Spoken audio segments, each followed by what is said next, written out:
And that's me, in my lawyer's official full uniform, pinstripes. But I don't think I'm a normal lawyer in the sense that a lot of what I have to say to you today and to my clients is try not to use us. You know, don't use us. In fact, often using me to take something to court can be the worst thing for your reputation. But there are pros and cons and things to consider in every circumstance. So I'd like to talk a bit about that today and just give you a few tips as to what you might do, what you might not do, and leave some thinking points to take away. As we were talking about earlier, sometimes it's identifying that you've got a legal problem that's half the battle.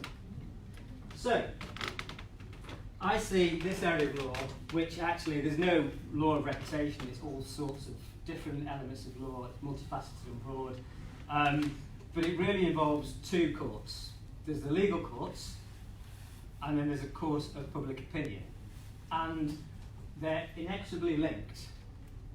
The biggest part of the law of reputation is defamation, and you have really two strands of that. Is a statement made, and this could be by you or against you, and all of this talk covers both circumstances, is a statement made likely to lower you in the estimation of right-thinking members of society? Two, does it cause serious harm to your reputation? I appreciate that's begs the question of, well, what's serious harm? And that's where the courts get in. But the courts will take into account what society thinks, right-thinking members of society. So, in reality, you've got to consider both of these things any time you might have an attack to your reputation. Of course, as well, members of society gladly look at what's going on in the courts. If there's a defamation claim, if Elton John's involved, people are interested. So the two work with each other, and you have to have a regard to both of them all the time. So today, rather than giving you the 20 years of experience that I have in 20 minutes, which would be impossible, I've distilled down 5 tips which hopefully you'll take away, but will allow us to talk about the things that I've learned and in the context of some cases, some of which I've been involved in, some of which I've found from the media themselves. So, top tip number 1. Does it pass the 6 o'clock news test? What that means really is if you were stood being interviewed by that reporter in front of that camera and you knew it was going to go on the 6 o'clock news, would you say it? And if you wouldn't say it there, don't put it in writing. If you put it in writing, especially on social media, which is where most of this stuff happens, it's going to get out. It can be screenshotted, it can be picked up, it can be dug up, and it can end up there. And often does. You are a publisher by putting something on Twitter, on Instagram, every bit as much as the Daily Mail is a publisher. And that's why this area of law has become prevalent, because now we all have the ability to publish in our pockets. Worse than that, these guys employ a load of journalists to drag through social media and find out the worst bits so they can create a story. The irony there being that the newsreader hasn't passed the 6 o'clock news test and has been sacked as a result of what he said. Now, it may be that you think, well, I'm not Alistair Stewart. What I say in the media won't matter. It will go into the ether. It'll be forgotten about. But there have been enough high-profile cases that people, Toby Young of the university's regulator was found in breach of his requirements because of something he'd put on social media 10 years before. So you might not be as successful as you want to be now, but in 10 years' time, people will be looking at what you're putting on now. Kevin Hart, I think, was the other one, lost the presentation at the Oscars for homophobic tweets he made in the past. So I think it's important to think about where this might end up. And don't try and be clever. I don't know if anybody remembers the Sally Berker case on Twitter. It was the first case that really demonstrated that social media is subject to the laws of England and Wales as much as any other publication is. And Mrs. Burko, after a Newsnight presentation, a Newsnight documentary about a senior Conservative politician being accused of paedophilia, tweeted, "Why is Lord McAlpine trending? Innocent face." Smiley, whatever the emoticon. And the court had to decide what that meant. Was it defamatory of Lord McAlpine? And she thought she'd been clever by just raising it as a question. She didn't make the allegation outright. She even put an innocent face there. But the court said, no,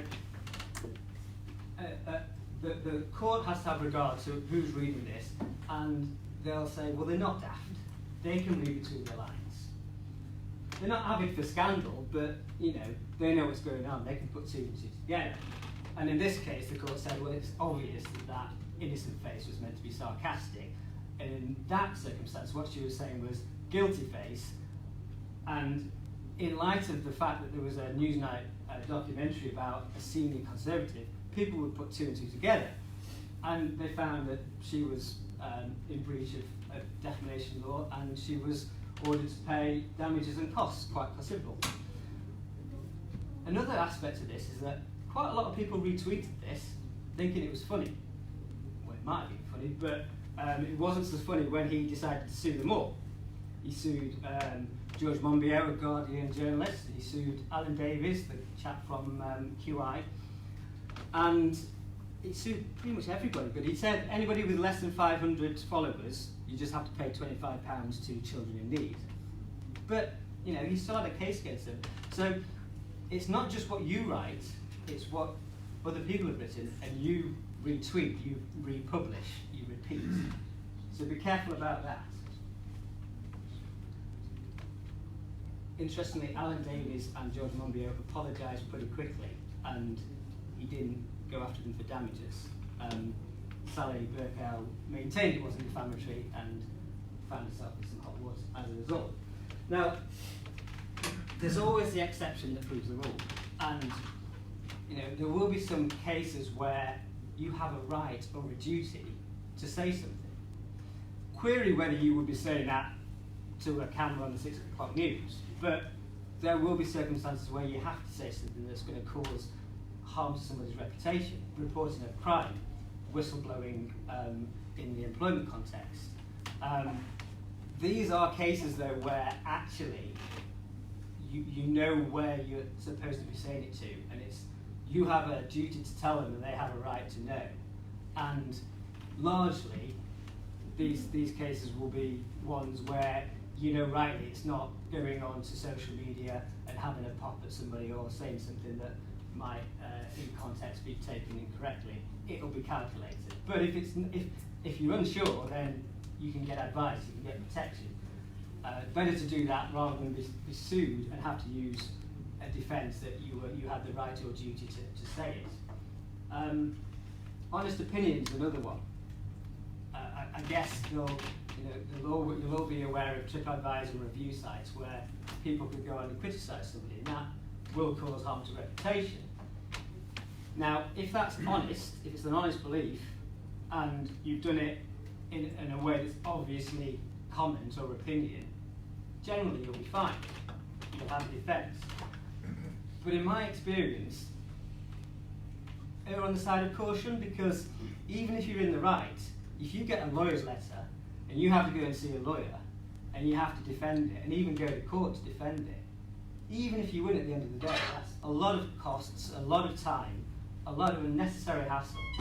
So, again, err on the side of caution. Think, would I say this to a news reporter? And if you've gone through that question and you still think yes, then maybe take some advice. And this is one of the biggest problems, obviously, that we all now have phones in our pockets and we have a night out and the two can collide, and that's where the law has seen prevalence of cases, people saying silly things that they wouldn't have done in the common light today. And to be fair, we don't all have the money of this chap to pull ourselves out of the mire with expensive lawyers. Interestingly, of course, he also tweeted that he was taking Tesla private and funding secured, and that cost him $20 million. Not a reputation issue really, but a very expensive tweet. Unless, of course, it was all planned and he knew exactly what he was doing. Leave that to you. Okay, top tip number 2. Be humble. I'll explain. So, defamation in particular doesn't require intent.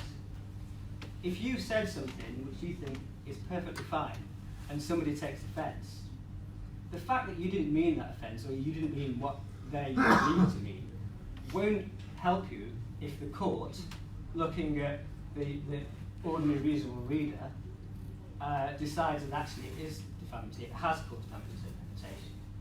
So the example I use is if you're tweeting about Chris Evans, the well-known breakfast DJ, about how he's a tearaway and a drunkard, perhaps not now, but in the day. And Chris Evans, the actor, thinks that that means him, and everyone else thought you meant Chris Evans, the actor. Chris Evans, the actor, has a claim. Steve McQueen. You can say anything about Steve McQueen, the actor from The Great Escape, because he's dead, and defamation doesn't apply to anybody who's dead. But Steve McQueen, the director, well, he might have a claim. So if you get it wrong, or if you think you might have got it wrong, the best thing to do is say sorry. I didn't mean it. I meant this, and I'm very sorry if it's caused offence. And 9 times out of 10, that's all they want. They want to protect their reputation. They're not out to get money. And in fact, the courts don't give you a huge amount of money here. Often costs way exceed the amounts that you would recover. You know, £10,000, £20,000 isn't an unusual amount of damages. The amount in cost is up to £100,000. So it's about reputation, it's about vindicating that. And if you can get in early, engage with them, and just be humble, you know, it's a good look, tends to be, because people will think, you know, business, everyone gets things wrong. The business has accepted it gets wrong and addressed it in a normal human way. Top tip number 3, related. Be funny. It's amazing how much humour can diffuse a situation, one way or the other. So one case that you might have read about, I'll go to that in a second. The case of Greg's, when one morning Greg's PR department found that when you type Greg's into Google, the panel on the right-hand side brought up a picture of Greg's logo, but it had been, the algorithm of Google had taken it from, not from Wikipedia where it normally does, but a Wikipedia parody site, which had a less than flattering strapline. And this, you know, the Twitterverse was loving this. They were all over this and reminding Greg's about it. And Greg's could have decided to sue Google. It could have decided to sue parody sites. I mean, arguably it might not have won, but that's one option available to it. It could have decided not to do anything about it and just let it ride, which wouldn't necessarily be bad advice. But what it did was tweet Google with a picture of a tray of donuts saying, "Hey Google, if you can fix this, these are yours." Google responded within half an hour saying, with a picture of Homer Simpson distracted by donuts while at work, saying, "We're on it, but throw in a sausage roll and we'll do it ASAP." They fixed it within about half an hour and said, fixed Greg's. Greg's responded, "We love you, Google," and then posted this and said, "Hey, Google, maybe we can have the Google badge tomorrow." Google, to be fair, bearing in mind it was a multi-million corporation, found a table exactly like that and just laid a load of flakes across it saying, thanks Google, sort it now, fix Greg's, 8 Greg's. Don't think it ever got the Google, but what it did get was a lot of really good publicity from what could have been a terrible situation. And so, the idea is that you've got to act fast, because if you don't, the story gets away from you. If, British Airways had this problem a few years back. It had somebody tweeting a problem at 6 o'clock at night. The person in charge of their Twitter account went home at 5, didn't get back until 9 o'clock the next morning. Well, it's an international business, and we're all in an international sphere these days. And Twitter can do a lot in those 15 hours, and did. Act quick. Act like a human. Engage like a normal person. People love it. And then build on it if you can. It's not always going to work to use humour. If the subject matter is a difficult one, a sad one, if it involves a criminal offence, it's not always appropriate. But again, you can still be human and react in a way. And if you don't know how that is, then there are people who can advise it, and not necessarily lawyers, probably not lawyers, but PR advisors. So yeah, you've got a preview of Sainsbury's. This was in West Allotment, and Sainsbury's, and I've advised some supermarkets in the past, but not Sainsbury's. Didn't like this and threatened to have it removed, because obviously, you think that's Sainsbury's. The chap, Mr. Nagra, was so threatened by this that he decided he had no option but to take it down. But he didn't go quietly.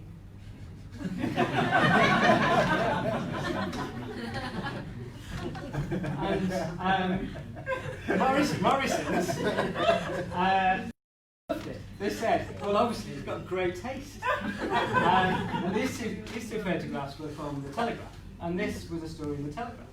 And I'll leave it to you to decide who comes out of that better in terms of Sainsbury's and Morrison's. But what I would say is that on Mr. Nagra's part, would he have got away with that with Morrison's if it hadn't been so funny? I don't know.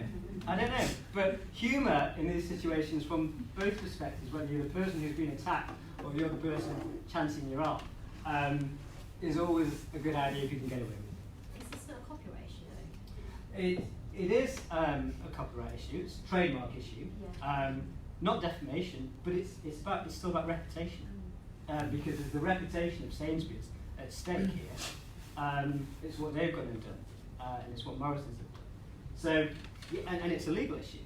So, I mean, again, it proves the point that it's not just defamation. There are many other elements to this that can come into play, and I'll talk about some later.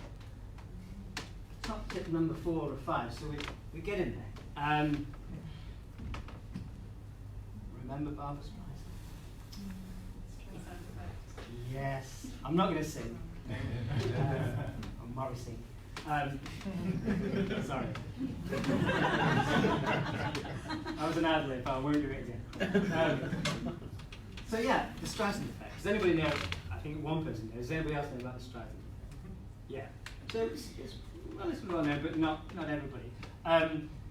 The idea is that the more you try and hide something and suppress it, the more people will try and get it out there. It's a psychological reactance, I think, which is that when people think you're trying to cover something up, they do the damnedest, usually through the internet, to get it out. And what happened in this case was there was a photographer photographing the coastline of California to look at coastal erosion. And her mansion, her Malibu mansion, was in one of the pictures. And she thought this was a breach of privacy. And so sued the photographer for breach of privacy. Now, before she put that lawsuit in, 6 people had looked at the photograph, 2 of which were her own lawyers. After she put in the lawsuit, within a month, nearly 500,000 people had looked at the photograph. She lost the lawsuit. She had to pay $150,000 in costs, and she'd had far more people looking at what she was trying to suppress it's not a good look. And this is why I say, well, you know, I'm a lawyer who's telling you, don't use the law. In many cases, there will be cases where you need to, but you need to have that cognizance of the fact that the law isn't the only answer. It might be the answer, but it has to be in accordance with how society works.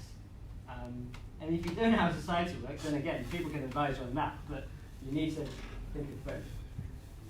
Mr. Giggs was another person quite recently in this country, and of course, these days you can get the court to give you a super injunction, or at least you could 5 or 6 years ago. And so no newspaper can report it. But then Parliament can, because it has privilege. And what happened in that case was a member of Parliament mentioned it, and you can report what's gone in Parliament, it's gone. And you know, the story was a good one anyway. It probably would have caused him some reputational damage for a bit, but it prolonged it and it made it worse because he was trying to stop it. People love finding people out, don't they? Yeah, I say this is the law of gossip. It is. People like to talk about things. They like to find out what's going on, and people try and stop it. Sometimes rightly so, but the more you try and suppress something, the more people think it's true. It's not logical, but it's just how people think. You know, obviously, if you try and hide it, there must be some truth.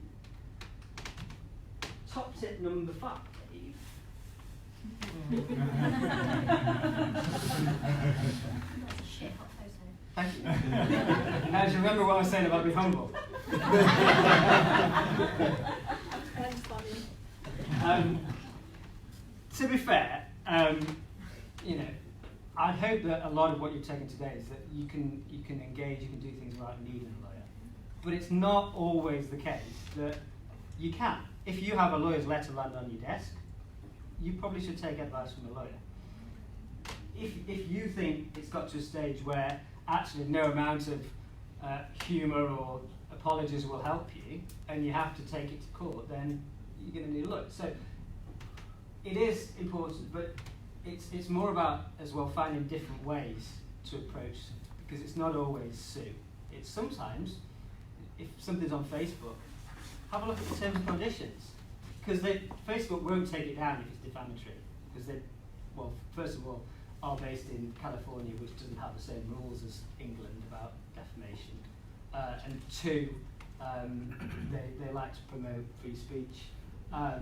So you won't get it taken down if you rely on defamation. But if you rely on something like hate speech or bullying, look at the terms and conditions, and they will tell you what they will take it down, and frame any request in that respect. And it can go. And it can go, and nobody ever knows why. Nobody ever sees it played out in the public. It just goes. So be a bit smart about how you react to these things.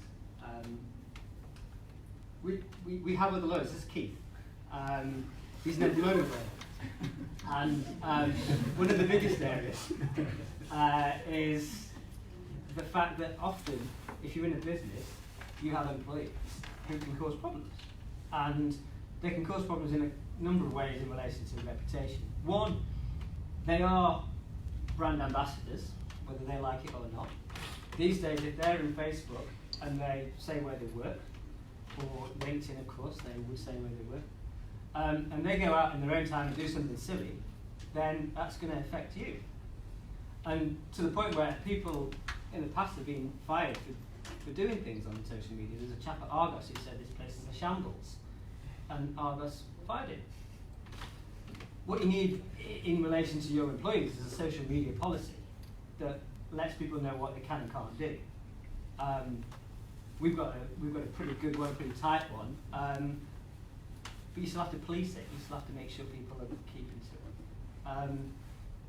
And the other thing is that these people will leave and they might attack you. So you've got to bear in mind what they're going to say. So if you have somebody leaving on bad terms and you're doing a settlement agreement, a compromise agreement, maybe you want a clause in there that says that they won't disparage you, non-disparagement clause, which are enforceable. I enforced one 6 months ago, and somebody had gone onto Facebook and posted all sorts of things about this company that they left, and then now had to take it down and pay damages. So there are things you can do proactively.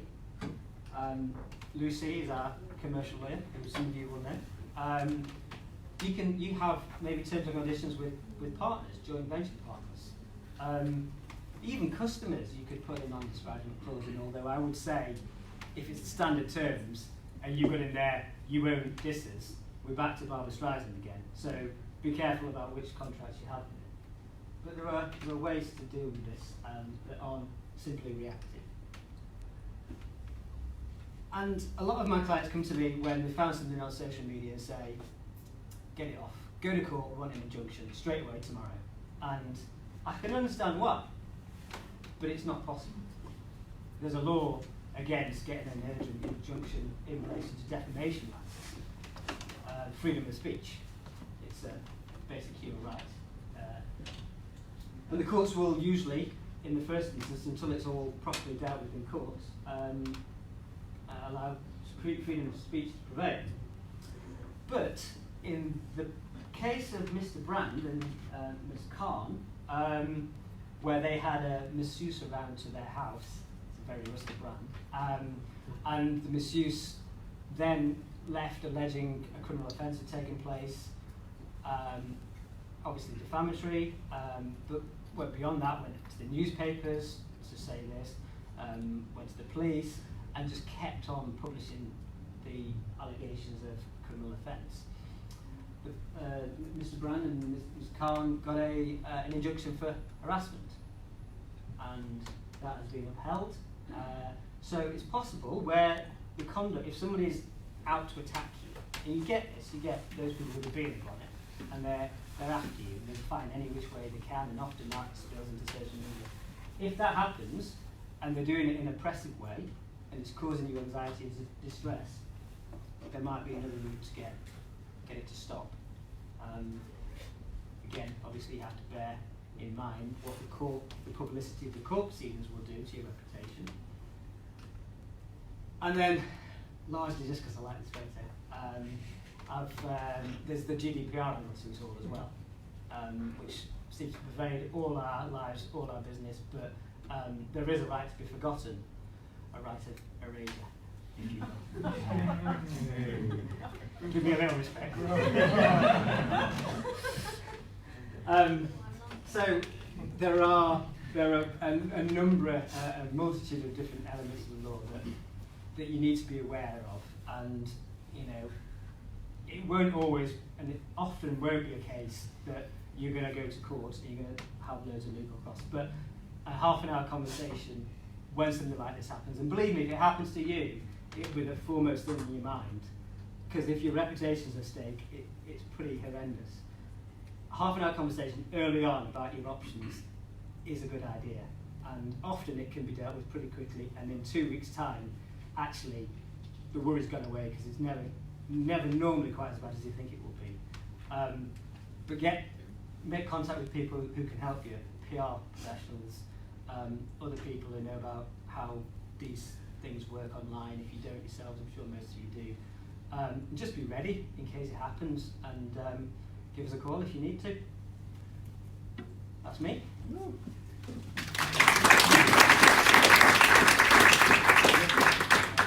got any questions? Free legal advice? Can we do that? Not that you can rely on. It's, unless you want to pay us, you can't rely on it. But I'll answer any questions later. You know, the 9 to 5 people, they put their workplace at their LinkedIn. Yes. And would you recommend them to remove their employee? I would. I think if you're going to be on social media for work purposes, I would make it a work account.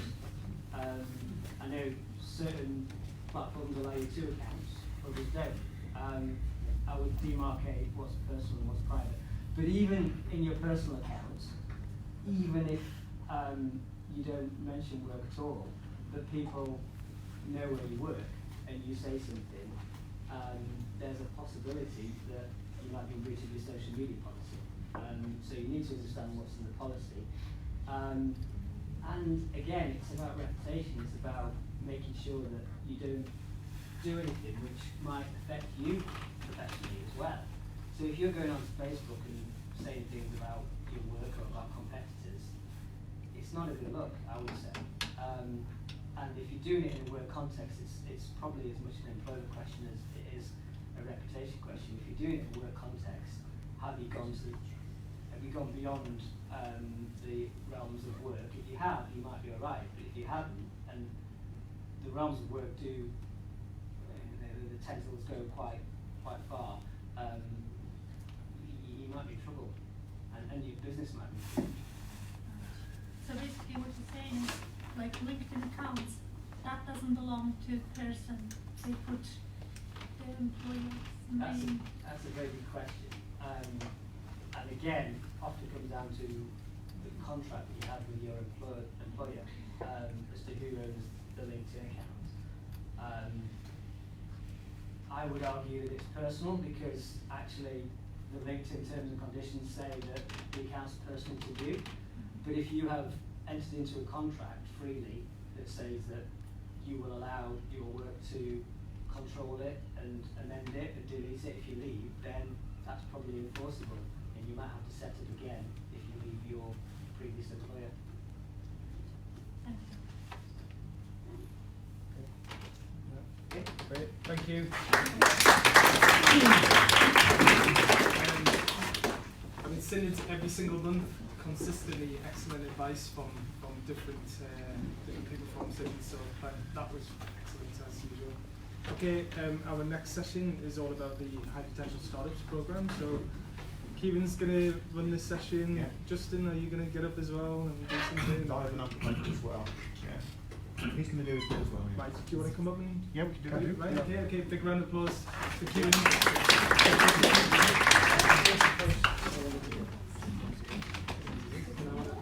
Usually finished.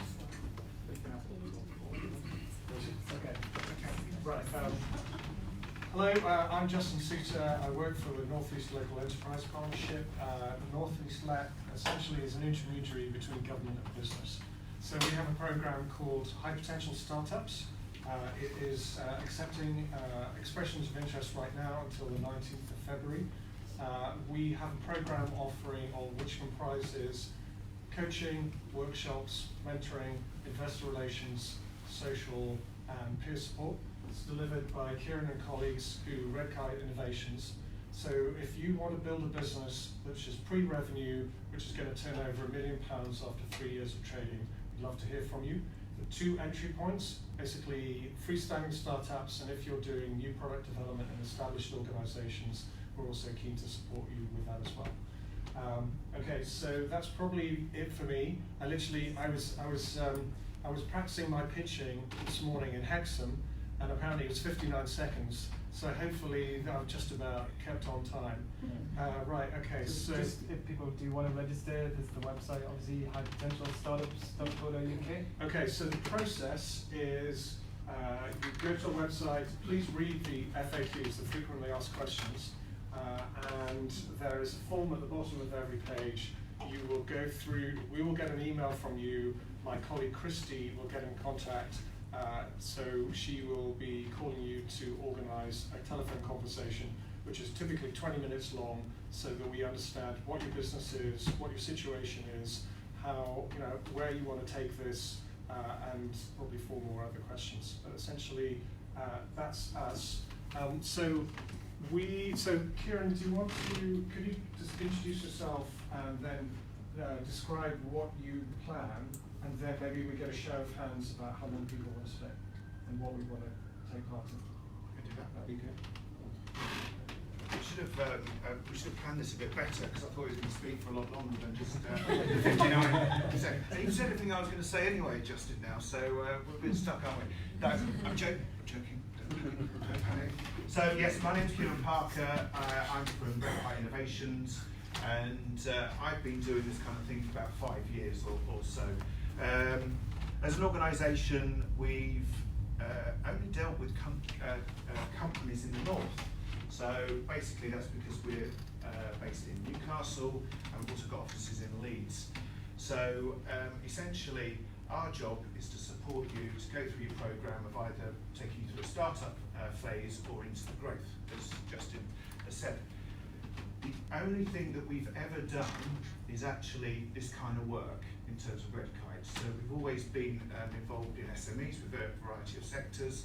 And I think some of you from looking from earlier on saw my colleague Mark Copsey, and there's a couple of other trainers that we've got as our core training group, where there's another 20 of us that sit in and around to help and support yourselves. We've done one cohort, we're halfway through one cohort thus far, and so we're now recruiting for the second cohort. We've taken there were some teething issues with the first one in terms of how we did this and when we did it, etc. So we're now just changing some of that as we go along. But to actually be part of this, you've got to go through this process. So you can't just sign up and then go through it. You've actually got to speak to Justin. We're trying to keep it either digital format, or we're trying to make sure that you are can do it over the telephone, so it's for ease of access. But what we're trying to make sure is that we get the right people onto the right programme. So we're about the high potential startups, those people that think, and I guess it's going to be everybody in the room that thinks they can get to £1 million, which is fantastic. If it's not this programme, Justin and his colleagues have got other people, other programmes that you can go on, and I would readily encourage you to be part of those. One of the biggest problems we find with SMEs is, and I've run my own company, is almost the solitary nature of it, and it's useful to have support and it's useful to have advocates, particularly when it's funded and supported, which this one is. And then after that, we can take you on to other programmes or processes. Both Justin and Red Kite, we're very well connected with universities, and we're very well connected with research, etc. And what we try and do is support you through the journey. That's what we're about. So, has anybody got any questions about that bit before we go on to the next? There's always two people that've got questions. Go on, who wants to go first? You said that there was a few teething problems with the last cohort. Yeah. Can you tell us what those Teething, are? yeah, in terms of, some of it's to do down with, you look like you need to go, you look like you need to go. So basically, the teething problems were issues around sort of the registration process, of actually engaging with that, sort of change that process. And we're also looking at the delivery that we do in terms of, they're done on day, the whole workshops are over a whole day. So we think possibly to split those two up just to make it more convenient for people to fit in with either lifestyles in terms of running still being employed possibly, or with families. So we're trying to flex that a little bit more. Does that help? Yeah.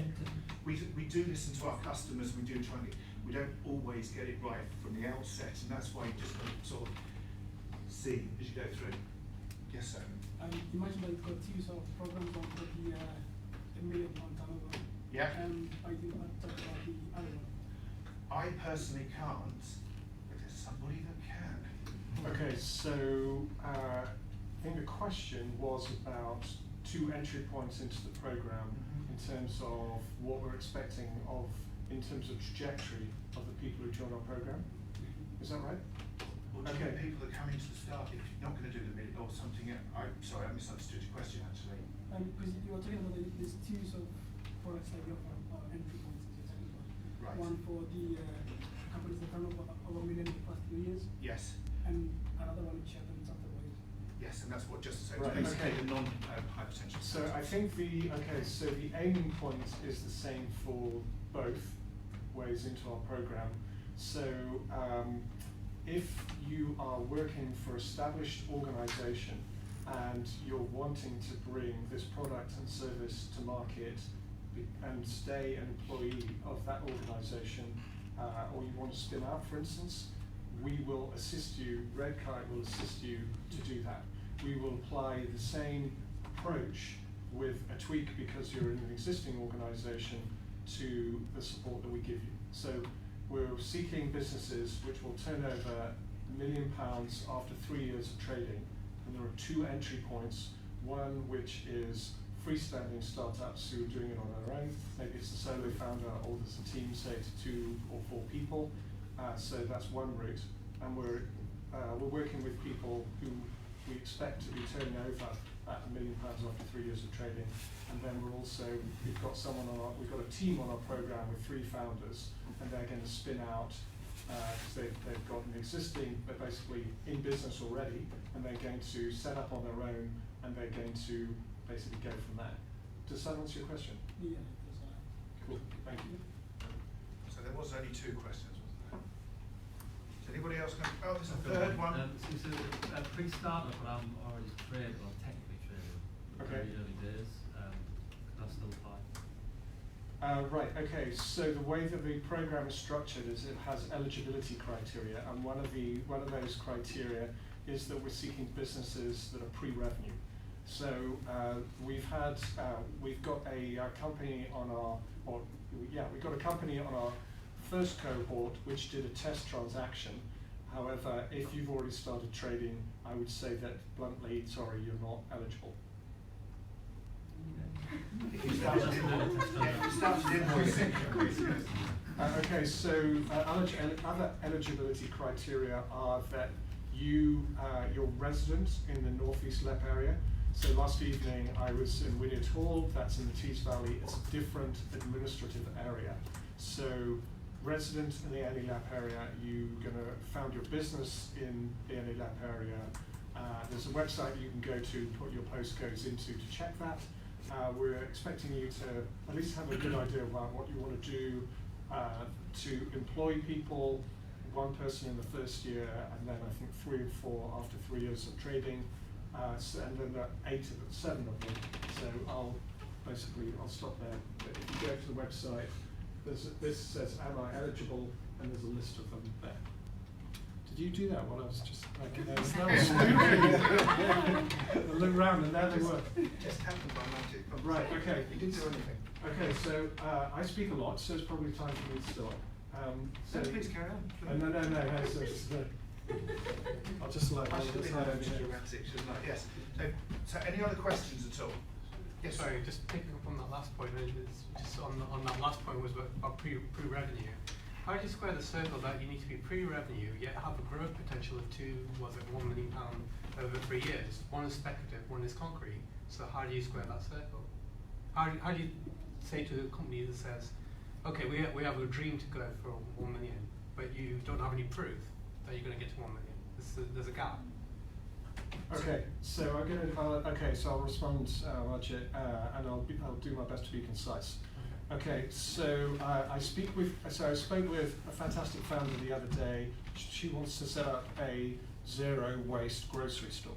Okay, and what she wants to do is she wants to set up the premises and then have workshops doing yoga and things like that alongside. Okay, so for me, I think that's fantastic. I do yoga stretches every morning. Okay, so I think that's really great and really supportive of that. But my perception is that she wants to set up a steady state business. I spoke with someone yesterday who essentially has got a national mindset, who wants to aggregate a particular market, bring it all together, put in some telemetry, get all the data into one place, work with a whole load of nationwide suppliers, etc., etc. So what I'm thinking about when I speak with people, and I've been working with startup founders probably for 10 years or more, is I'm thinking about the total addressable market.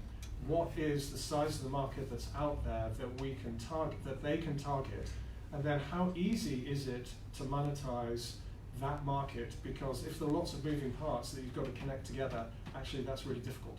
So I'm thinking about what their business model is, how they're going to, what their go-to-market strategy is, i.e. how they're going to get their product and service out there, and then drawing on my experience of business and startups, think how we're going to do it. So, okay, so no one has a crystal ball. So effectively, we are running a series of experiments, and we're proud that we've got a diverse intake. When we started, we had, so we still got the same amount of teams that we started with. We had 5 female-only founders. We've got founders from underrepresented groups, i.e. different communities in the Northeast. So it's not where you're from, it's where you're at. It's in terms of your mindset and where you want to take it. I think it's a valid question, and some of this is, what the lab's trying to do is through the diagnostic, and that's why you have to come through that process. And it's subjective. And you know, at the end of the day, is Do we know that you're pre-startup? Yes, we do. Have you not got any money? There's not any money come through the system? Yes, that's correct. It's trying to gauge where people are going to be in the next 3 years in the way that Justin has suggested, and it's literally saying how can the public purse, if you like, support some of these and hedge the bets. That's the thing within the region and push the region up, particularly with Brexit. It's happening tonight or something like that. Sorry, I shouldn't have done that to you, should I? Triggered, mate.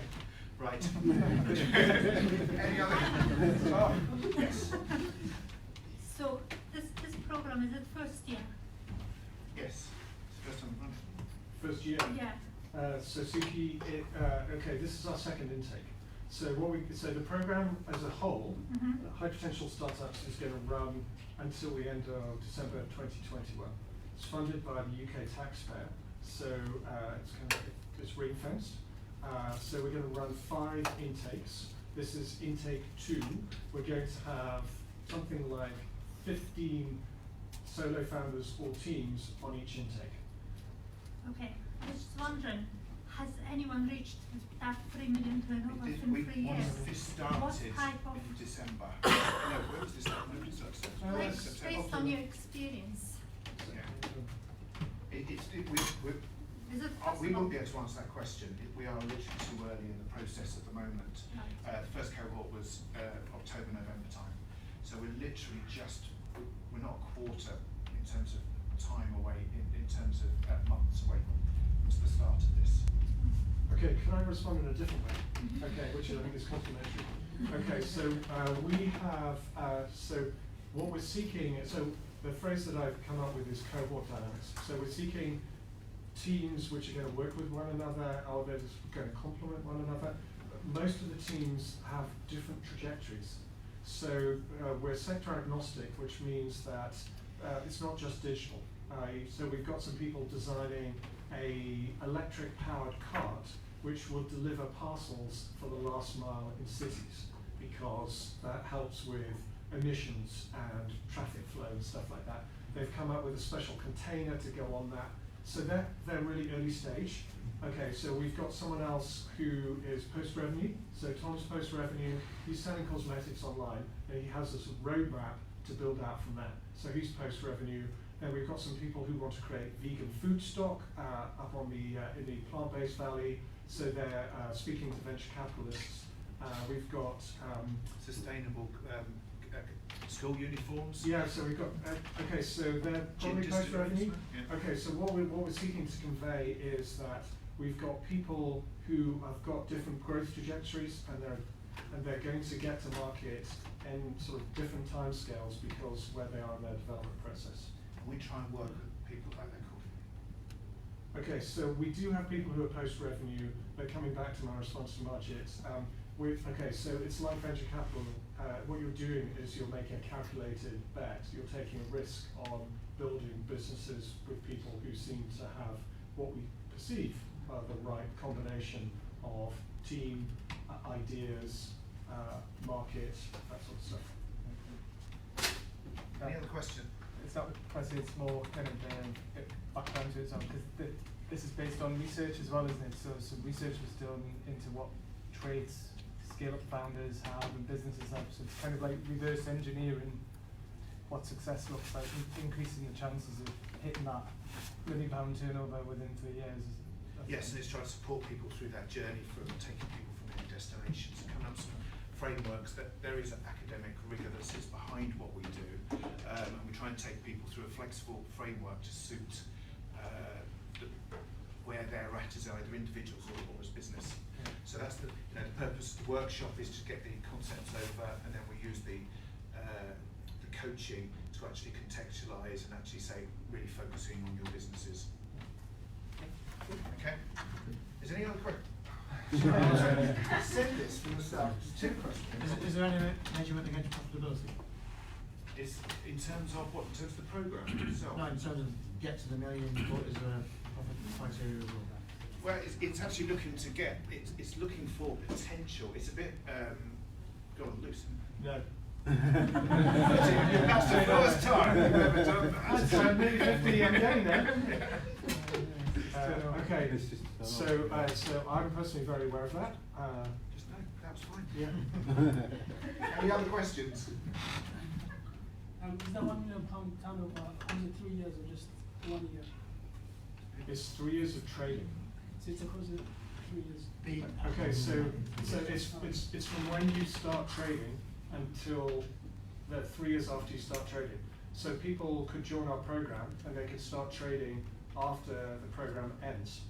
So it's after three. That's the way I understand it. So it's turning over £1 million after 3 years of trading. So you have your first transaction, you make the first sale, and then it's 3 years after that.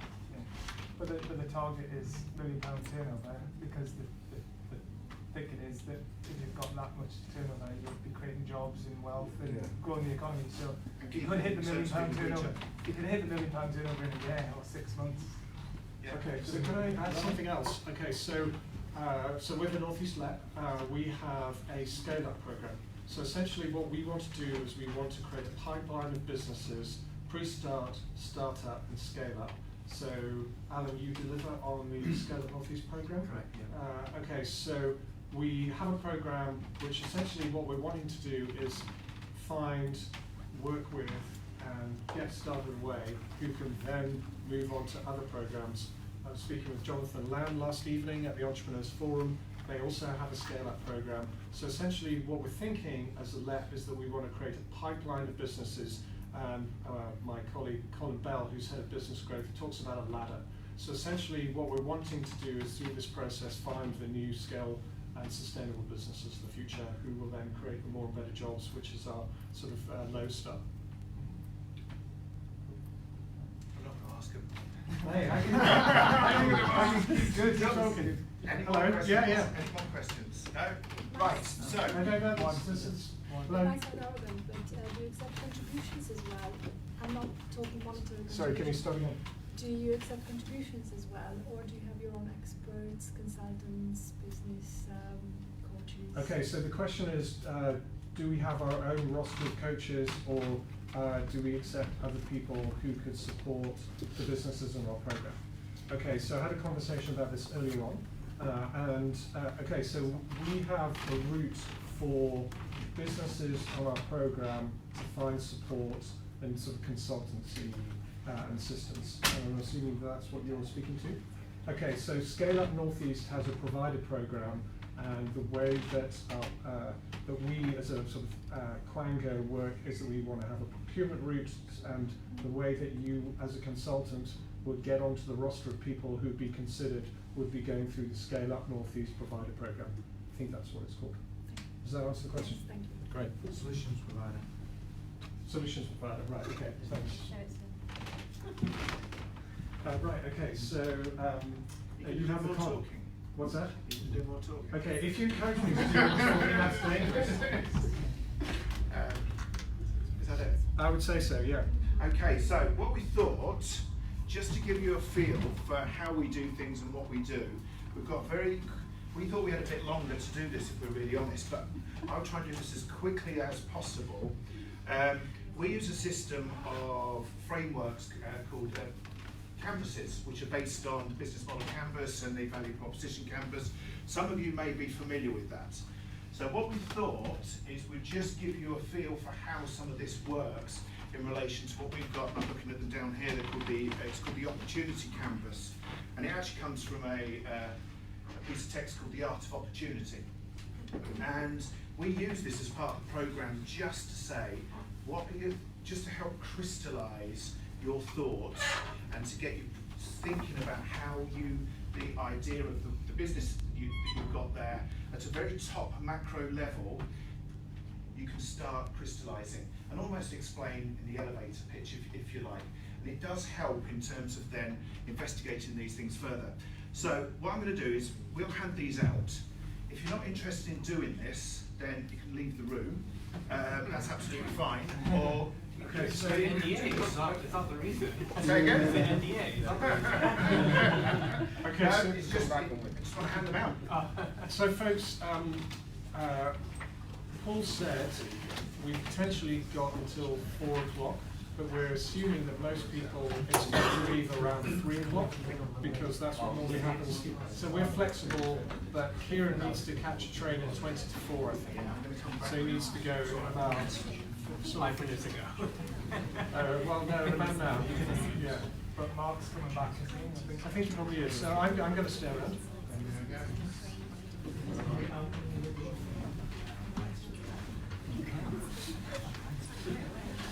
Kieran, so you're giving out the canvases. Me to do that? Kieran, do you want me to do that? You're giving out the canvases. How long are you going to give instructions about how to fill them out? I'll give instructions. Here we go, there's 3 there. There's a couple here.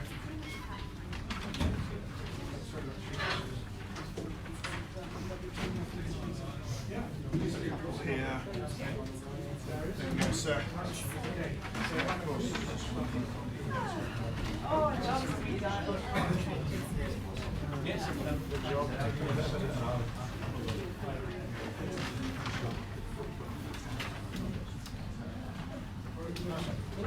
Okay. So. Right, okay. It's the right way up. It's the right way up. It's always a good start.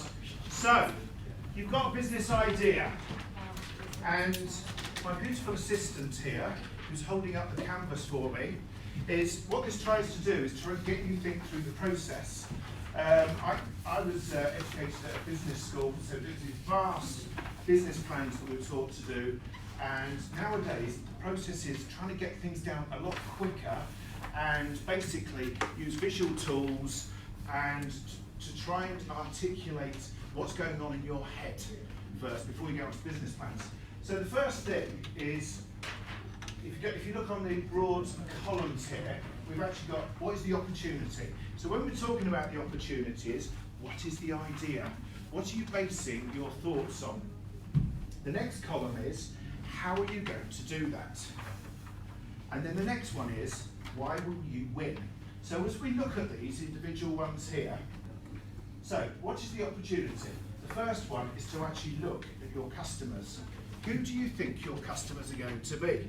So that could be around normal demographics of age group, it could be around geographical locations, it could be something slightly different that I'm not aware of. So it could be, for example, I do a lot of swimming, so you could say master swimmers who enjoy open water swimming, for example.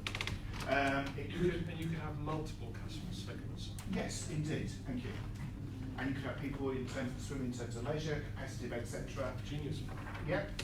So essentially, that's the first box you complete. We could double like this, you know. We could go on stage, couldn't we? It's working out pretty well. Yeah. Well, I think so. Don't know what the Well, we'll work it out afterwards. Right, jobs to be done. Now, jobs does not refer to actually what you get paid for or what you're remunerated for on a day-to-day basis. It's about taking the perspective of a customer, and this is what these processes forces you down the route of doing. So you've actually defined who your customers are, then you want to look at it through their eyes. What do they need doing? What do they want to be done and to achieve? Okay? So for example, a job to be done. Okay, so a chocolate milkshake. So chocolate milkshake. So job to be done. It's basically making you feel full on the way to work. Oh, that's brilliant. Okay, so what it's actually about, it's about one way of job to be done for a customer in that instance is about gaining some nutrition potentially, making you feel through, and possibly doing it in a quick way so I can stay in bed a little bit longer. Or it might be reassurance or comfort eating or something like that. Excellent, so that's another job. So all of those are the kind of things you need to be done. Yeah? Okay. What are the barriers for consumption and hurdles to satisfaction? So what we're looking at there is what is stopping people engaging with the product or that process. So what you're trying to do is get a sort of a brief understanding of your customer, what they want to do, because if you don't understand what your customer wants to do, you've got great ideas in your head, they might not sell. We then look at how are you exactly going to do that? Are you going to do it online? Are you going to do it face-to-face? Are you going to do it in partnership? How does the model look? And when you start doing the business model canvas, that actually starts to extrapolate that further. What is the offering? So exactly what are you offering? What is the service that you're coming up with? So you've got customers, you've got this is how the model works, this is what you're going to do. Then, it's the bit that's quite important, it's the money, honey. That's what we're talking about there. How are you going to earn money? You've got to be able to monetize these things. So you can come up with a great idea for an app, you can come up with a great idea for a business in any way, but how are you going to make money? I've got loads of ideas in my head, but none of them seem to make me any money. Okay, so this is not about price, although price is an important consideration. It's actually what people are getting paid for. So it could be that I was listening to this absolutely fantastic case study of this lady who set up a beauty salon in New York, which is incredibly successful. And what she was doing was she was doing facials, and then she started selling a special cream which got promoted in Vogue magazine, and they paid for the new studio through the promotion of the cream. So if you like, you've got product and service. Thank you. So we then move on to what is the customer value? Why will we get that?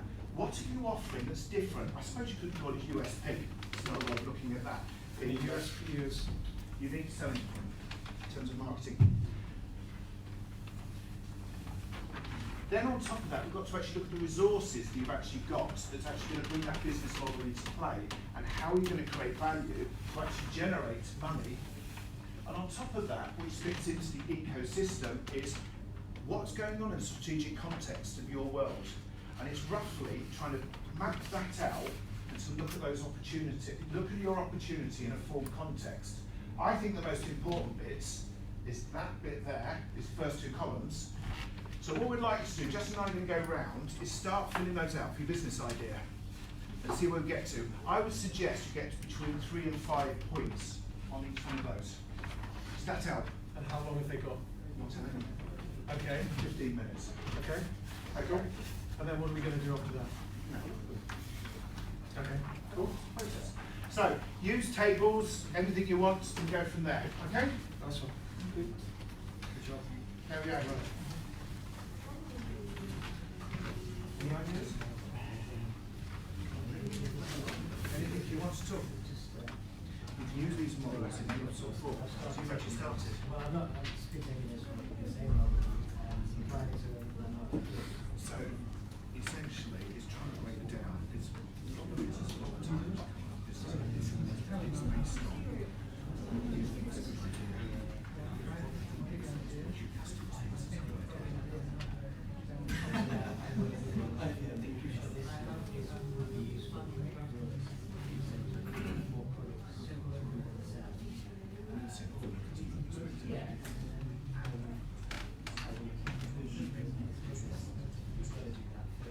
Yes. Paul, does your laptop play music? We now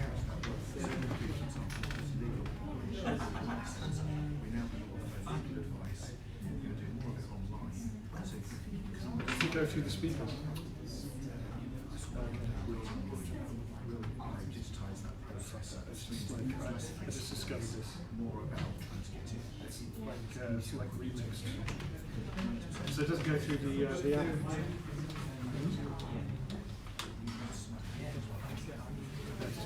Just whatever's easiest. Yeah, do that.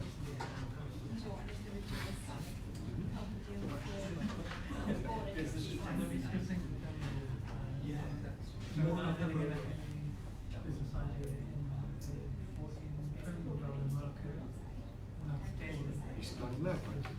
Right. Yeah, so I have some ideas. It's not a big deal. Yeah. Well, it'd be nice to have the music there. It's really not. Go on. We're not specialists necessarily in the area. I've got no idea what the market is talking about. There's Well, the thing is, commercial.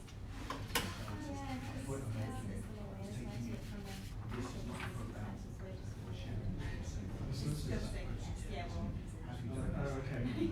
Well, good thing. Okay. Maybe one day. You can tell them. No, this is what we're talking about. This is what we're really discussing. Yeah.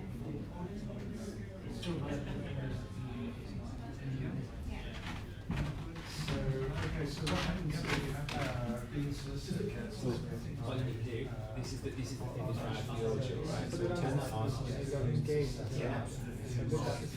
Yeah.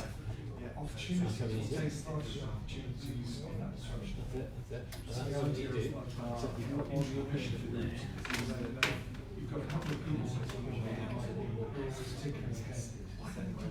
So essentially, it's Change it, need to go to existing corporates to take advantage of it.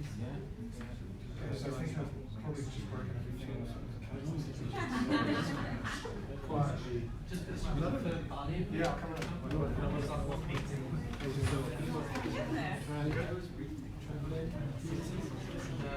Third party one, I'm not sure. Right, okay, so It's a bit messy. how about I read it? If you I can. don't know what's going on. Okay. It's asking me what Maybe not. Okay, so this is less about money. So what are you actually creating? So it could be that you do is work with clients, reposition themselves in the marketplace. So value is financial, but also could be reputational. You could be assisting businesses so that they become more effective in their operations. So this is thinking about value in some broad terms. But it's asking, I understand that value can be meaning different things. But it's asking me about what the strategic stuff, financial stuff gives the company. Yes. Oh, so here's that's right. So you're trying to send the audio through the event switch, which isn't connected, but that's going, but it's just going through a HDMI. That's why I was getting so confused there. Right, hang on then. Okay, so Yeah, so the stuff at the back on never needs to be touched. No. So right, okay, so that one. That should never be touched. Oh, okay. So this one is, that goes in here. Now, the other one, so that, because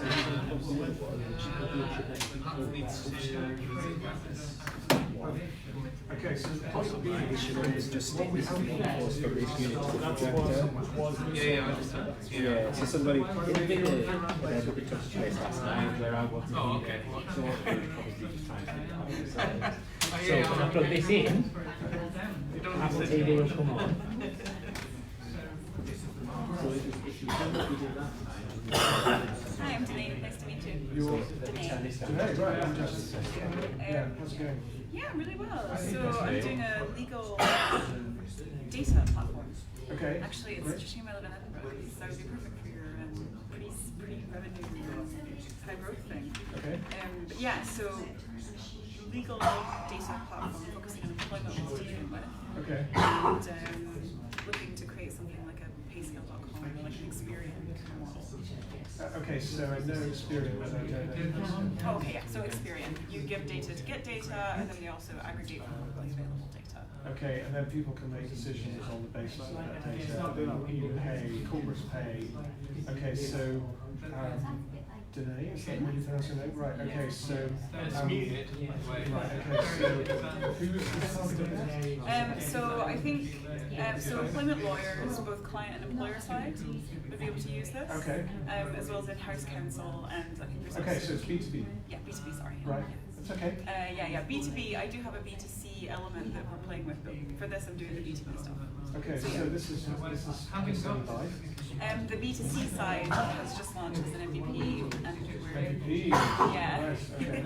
and we are just about to bring our first MVP to lawyers in the next couple of weeks. Okay. Yeah. Okay, so what's this process like for you?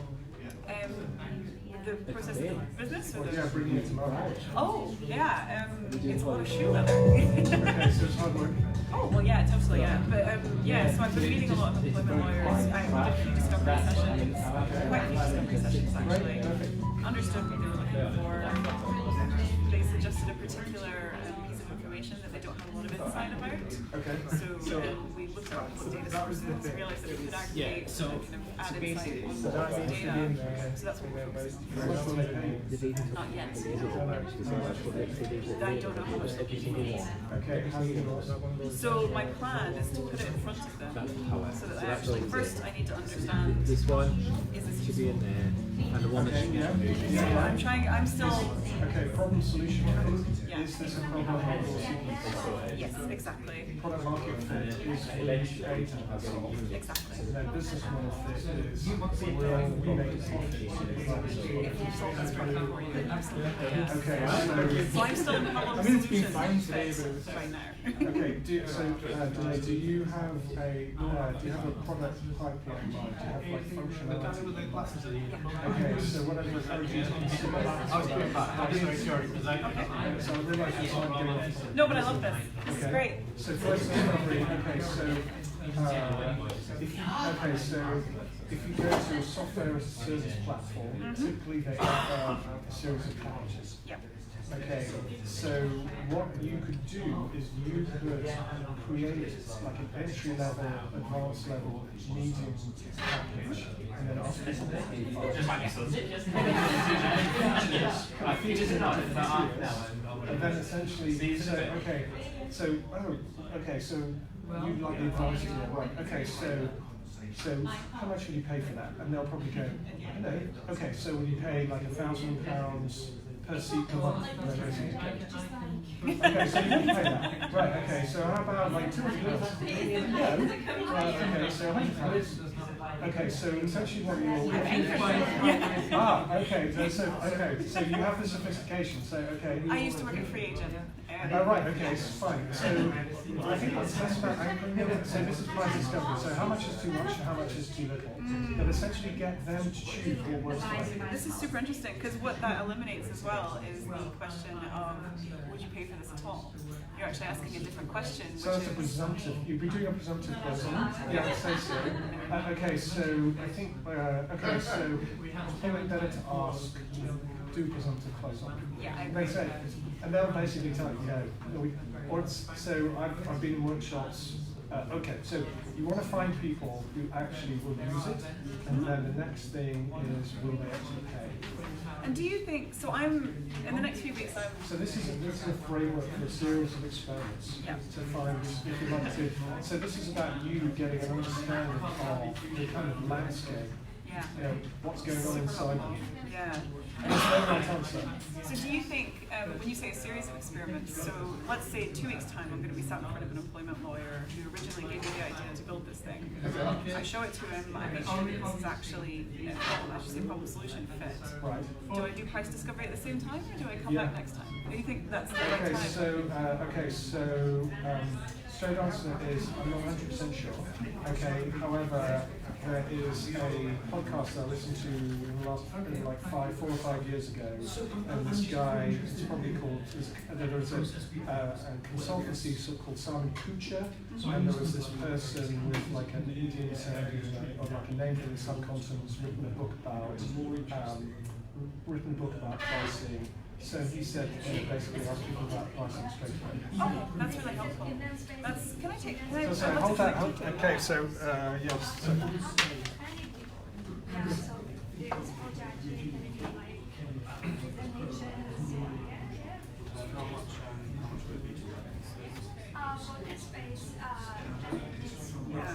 Super helpful. Because I've done. So why is it helpful? So I've done a lot of marketing. I've done a lot of business development is not my area, and I'm CEO and co-founder. My CTO is building the prototype, and it's my job to take it to market. I'm used to more B2C side stuff. I've never actually done direct sales, and so price discovery, even like the sales conversations. I understand the sales process. I've worked on the marketing support side of it, but I've never actually done this part. So this is super helpful. Okay, so so that's good feedback. Thanks. Okay, so what I would encourage you to think about is all the different aspects of your business are an experiment. Yeah. Oh, absolutely. Completely agree. Okay, so that's the website. Great. You're based up in Edinburgh. I am indeed. Okay, so right. Okay. So hoping this is going to play. This is bizarre. So it was playing before. Okay, so what was I going to say? Business. Yeah. Oh, there you go. Right, okay, so and then literally this time last week, I've been introduced to this. It's called Public Business School. Apparently they're actually doing workshops, and apparently it's delivered best when the workshops are used with these videos. Yeah. So 20 years ago, a bit more, I did like an MBA. Okay, and one of the things, so when I looked at this, it struck me that one of the most important things about my MBA was to know the domain, to understand the map. Yeah. Okay, so I thought that this was useful as a way, when I speak with people, they've got a subject matter expertise, but they don't know how to run a business. This is a good start in the sense, marketing, finance, sales, distribution, sales funnel, etc. So, if you like, this is a starting point about what is it that I need to know, and I thought that this was a good starting place. That's a great point, yeah, because you need to know where you need to fill the gaps. So, okay, so it doesn't have to be comprehensive, it's a starting point, and if you accept it as that, then you've got something to work with that you can then fill in the gaps as you discover. I thought so, yeah. Yeah, I'm the same. I always look for the framework. Okay, so some people start big and then do detail, other people do detail and then build it up from there. So secrets of negotiation, and then what you do is you go,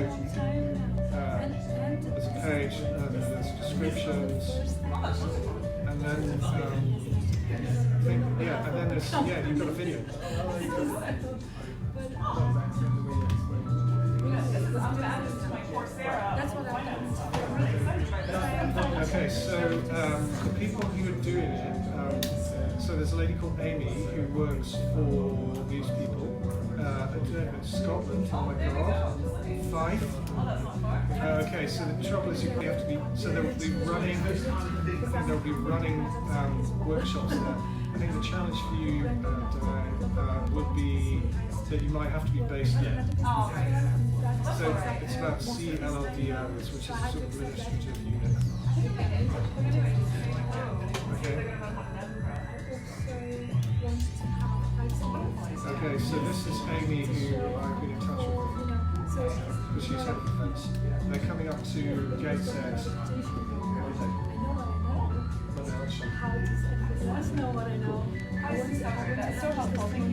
Okay, so he's thinking about pricing something that is dynamic. Yeah, because I'm such a digital marketer. I've done like price discovery online. What people click, what has the best conversion rate. So, okay, do you see what I've just done there? I've just come from, okay, you're a digital marketer. Okay, you do A/B testing. Okay, so A/B testing is just. Yeah, totally agree. Yeah. And we frame everything as experiments. So what I have is to frame all of our products and stuff as experiments. Yes. So you're right, it just occurs to me, it's coaching. Everything. Sales side. Everything you do is people, brand. So everything's an experiment. It's basically break it into bite-sized chunks, experiment with it, and then iterate your way to sense space for feedback. So, yeah, absolutely right. Okay, cool. Yeah. 20 minutes. If I say something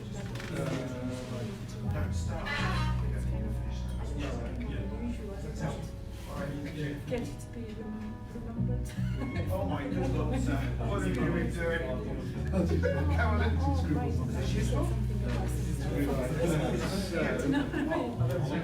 you love this.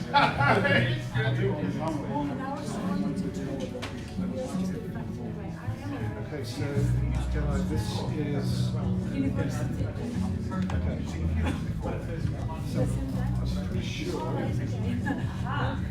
that this would be okay. This is not the podcast that I listen to, but I'm pretty sure. So the company's called Simon Kucher. So they're Swiss, I think. This is him. This is his book. So the company's called Simon Kucher.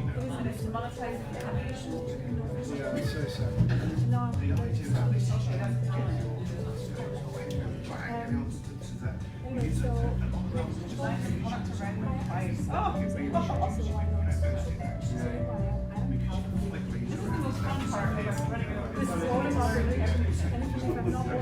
That's good. Yeah, so region for learners. Well, I personally believe that. Yeah. So private lenders. I think this is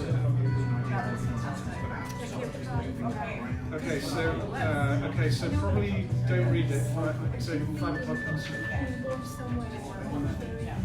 So it's about what's the thinking. But then when you choose, there is some sort of decision there. You know what I mean? So wanted to do this, I just, yeah. So I'm happy.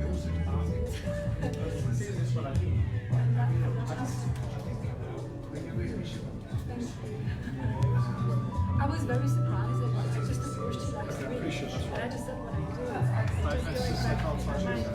was so excited about people and they kind of part of the presentation, but I started telling you what I do. I think I was over the top with it. I said, hang on, maybe it was too soon. I'm teaching satisfied with it, I'm kind of surprised by many things in class. But then, it works. I think good things and successful things are not necessarily connected.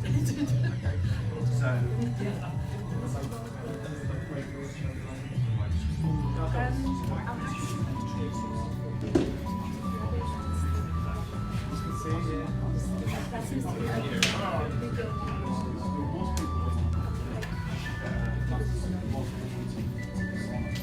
Yeah, I'm gonna head off. All right, thank you. I feel like thank you so much for having me. We'll have to meet up again. I'll have to come up. Absolutely. Let me know when you're off, and I'll keep an eye out for the next ones and stuff. I find it super valuable. Great event. Spread the word, tell me. Thank you. Yeah, absolutely. I mean, it's very diverse. Like everyone, it's not just tech and digital. You know, there's a real mix. I quite like that actually. Well, sometimes I think we get a little too bubbly. Yeah. I really like it when people versus bubbles. We do tend to not mix with concrete and just try to that's my background. It's my interest on this broad. Yeah, you want to bring that in. Yeah, we're all grounded beings who are just our day jobs. Really good contacts, yeah. I didn't get to meet anyone from Simpsons, but I'm just going to connect to someone from Ben.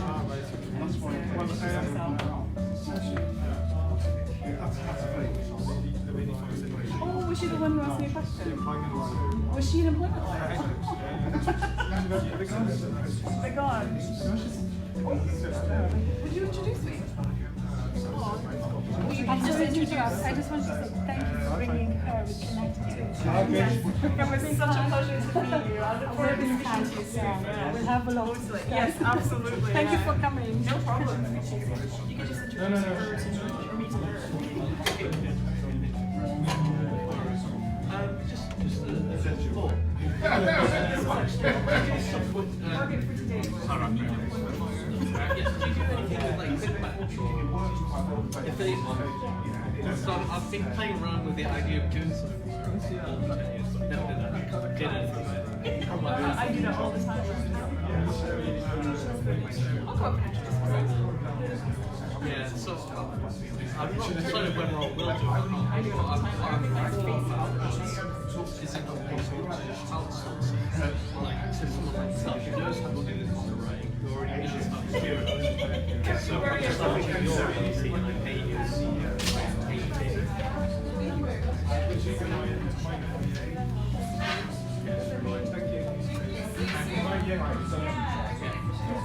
Yeah, it was good. You're struggling. Oh no! No, I've done it. The third value I didn't listen to what it was all about. And the economics value is a bit, I was a bit unsure about. Yeah, so I that agree. one was I agree. sorry, it's a bit messy.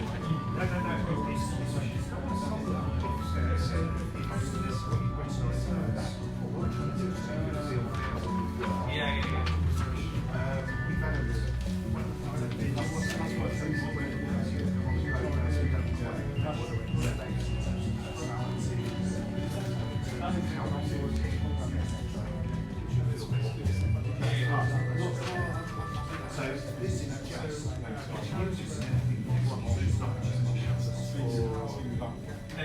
No, that's what we're offering, but it's for rapid software prototyping. Software prototyping. And essentially, this is a process. What we would do is We're not happy with this for seconds. That's one of the things I've realised. I've realised that it's not good enough. Imagine this as an iceberg. What you're actually doing is, this is just a tip that you can see as you go deeper and deeper. That's what we help you to do. So we use this from you. We call personas. Yeah, I know what personas are. Yeah, so you just get you to really extrapolate them. You have about 6 of them, I would have thought, something on those lines. Depending on the nature of the business. Like extremes. It depends on the nature of the business. Right. Would you have like extremes on the end, like in the middle? In the middle, yes, somewhere in between. In between. This is what you basically, this is based on the work.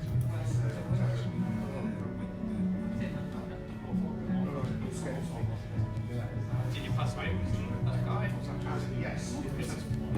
Christoph, yeah. I know you talked about he's got glasses. Yes, who is trained in went through the process of this on-campus value proposition. That sits in the centre. So how are you going to take this and deal with this?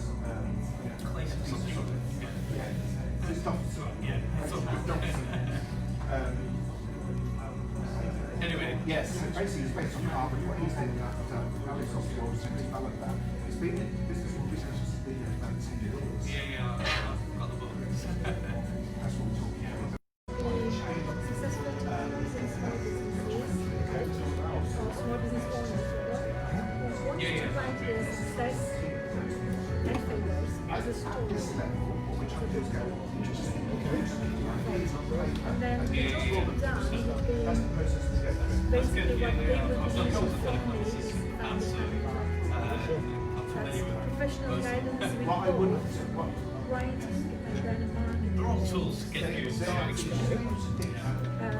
Also setting up the and the related systems for profitability, to help them either as an additional income stream or support their existing business to get more clients. Right, okay, so Kind of positioning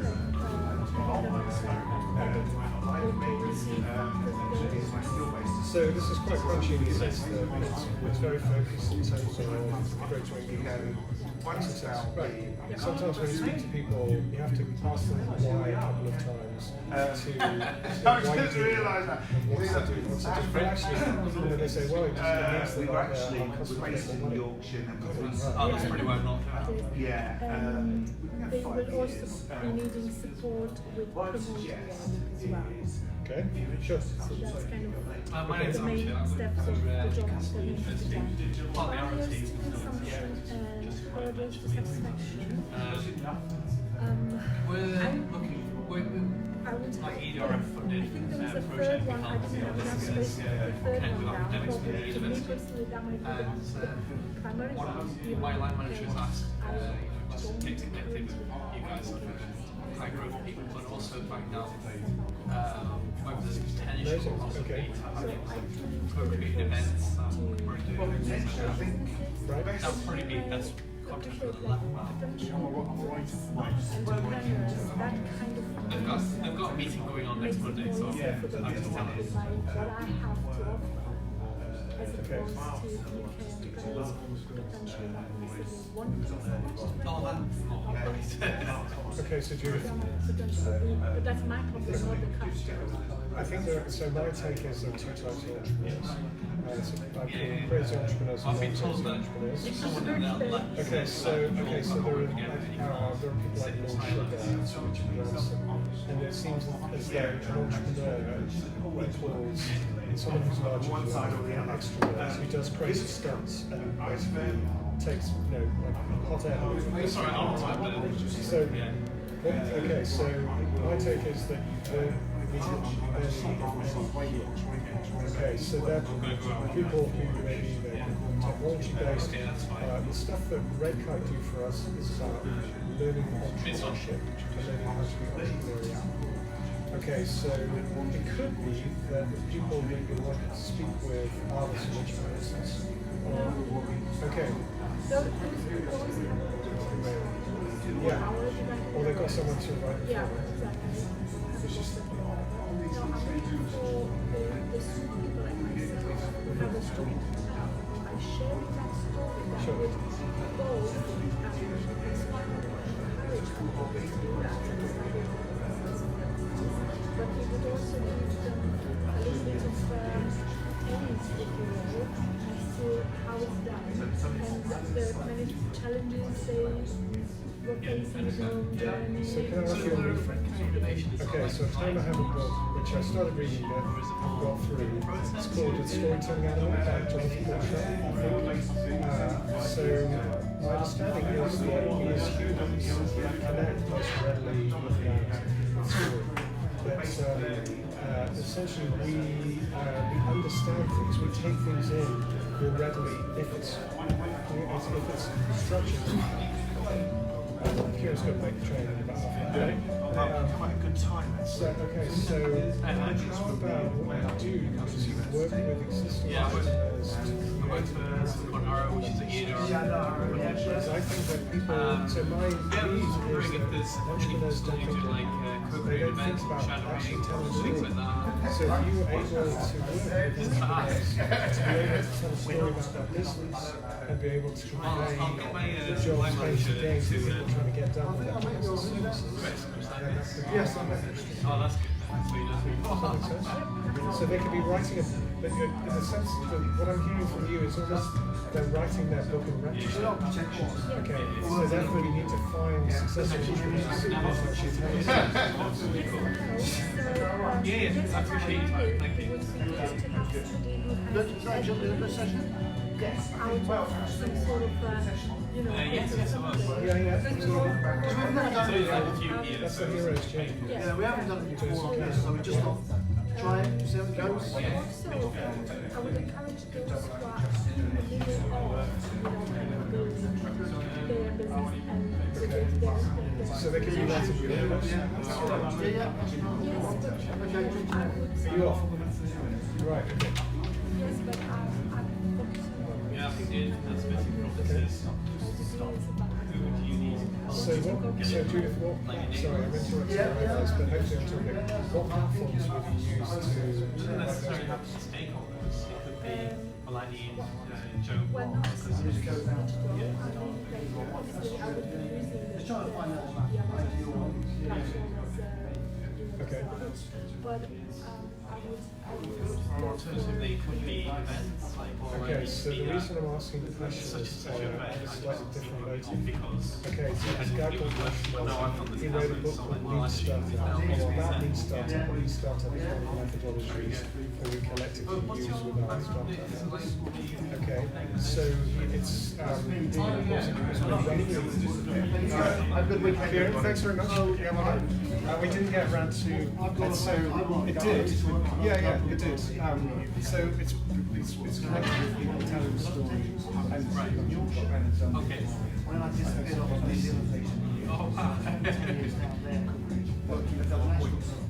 Okay. Send me an email, perhaps? Yes. Okay. Or call me. Yes. Oh, I feel a quantity coming on. Debbie Harry. 155 okay. Okay, so Judith, okay. Okay, so he wrote a book called Running Lean. That's good. And what he did was that he wrote it in chapters. Yeah. As in running over Lean Startup, okay, so he wrote the book in chapters. Okay, so by science. I don't know where that's still going. So what I want is one of the things Okay, so the idea is to send them, so what Gloria did is he got people buying his book, buying it in chapters, or else they publish it in chapters, and then get feedback. So I think it's so what people do when they're writing books is they think they've done is wonderful and they've given out. What Ashmore did instead was he wrote it in chapters. Okay, so I'll just look at this. Think it through. Yeah. So I use the ones from design business. Okay. Use that as the basis of formulating customer settlements, So this is Ashmore. And essentially he did. Okay, so he tells a story that he. Right. I'm not sure how it actually found it, but very good. So running the okay, he wrote a chapter at a time. I've been trying to find And then released the chapter, masters and people get it in PDF, and then they'll give feedback. It's crazy. It's like, why not? So you draft something. They don't. It seems to be MBA oriented or a mix of other things. I'm like, well, that's not really helpful. All you do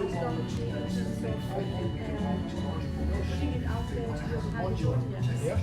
Yeah, that's not the leading thing. Yeah, that's not a matter. Genius. Yeah. Okay. Genius. Oh, I see. Right. And then what Ash did was he took the book that he'd written, co-created with his end users who were paying. He had like 50,000 users, 100,000 users. They went to the publisher and said, basically, look, this is what I'm doing. These people are already buying it. Basically, give me a contract. I'm very happy that you're mentioning these places. Yes, it does feel very corporate. That's the reason why I didn't do it. I don't really need to know like high level. Yeah, I don't need to know. Because always hire somebody else to do that. So they think about it in a monolithic way. They think about how it's always been done. Says you need to know your notes, right? There's middle school that says actually you don't. It's like Henry Ford just outsourced it all, so which is true. Sort of fine-tune my offering, so to say. I think we're all doing that. This is yeah. So you want to know yeah. Okay, sure. I started with my brother, then we had to pull out because we had another business as well, so we had to constantly. So you've got now I've got it, so I can do more of my marketing and writing together. Okay. So I'm just wondering. As part of your program, you right. Okay. run like simulation games. Right. I don't know whether this is one, but okay. So there is a story out there somewhere that he's written about writing okay, so my sense is that your business is probably more like a consultant. Is it one that you're wanting to scale? Cost of production versus sales, and you're trying to balance the two. I was just going to write it down here. Sure. It is a combination. So are you going to turn over £1 million after 3 years? No, I'm planning on next year. But I have taken quite a few masterclasses already. I am on one at the moment as we speak.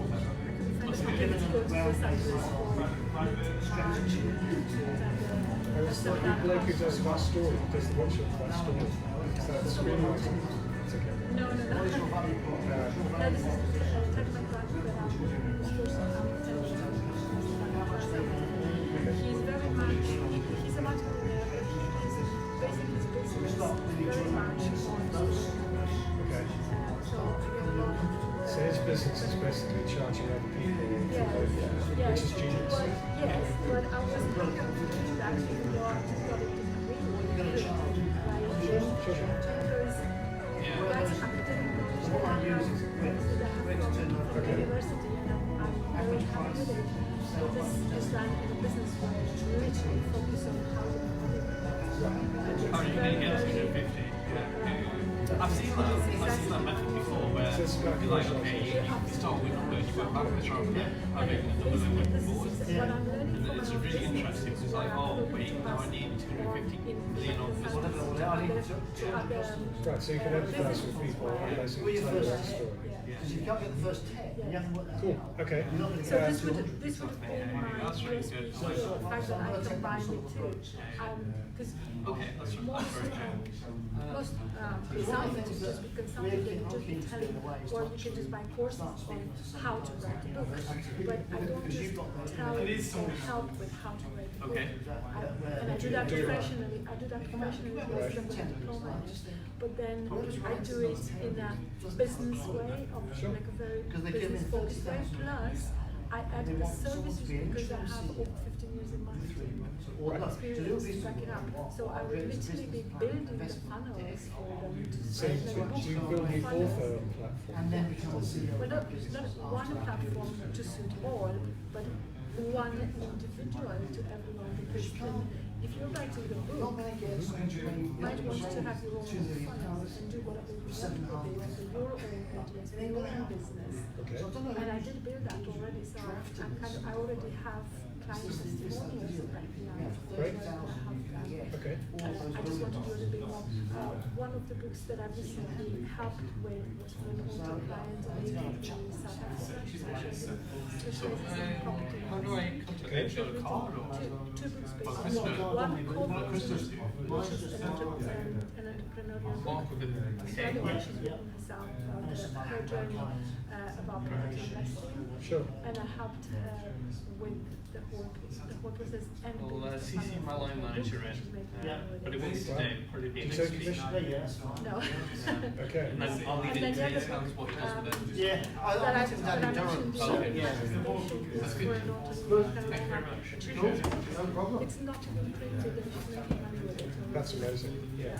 Okay. So this is so combining these two elements that I specialize in both, I think is my USP really. Okay. So again, So can I give you a card, and then maybe what you could do is get in touch, and we work out.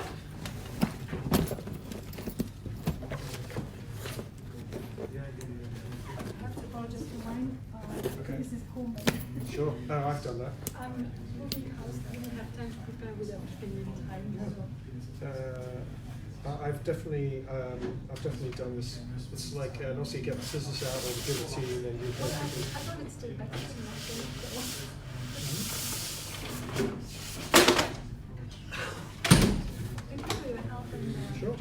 There's Sorry, letters that will which ones? you know, with that water you mentioned. Ashmore, Yes, yeah. It's a blur. like I thought something like this later in the process, but why not? So you just See if you've got any authors who want to come on the program. Thank you so much for your help. Much appreciated. Yeah, drop me a line. Thank you very much. Mark, probably cover this. That's right. Yeah. How do you do? I'm all right. Sorry, I was really bad cough. But Okay. So I got an email from Colin yesterday saying. Oh, you did? Yeah, basically saying I think because you haven't been progressing very well, we need to postpone it. Oh yeah, it's been mentioned in the meeting. Yeah, either postponing or doing something different with it. But I'm not been involved in the decision of it. Yeah. So okay. I've just heard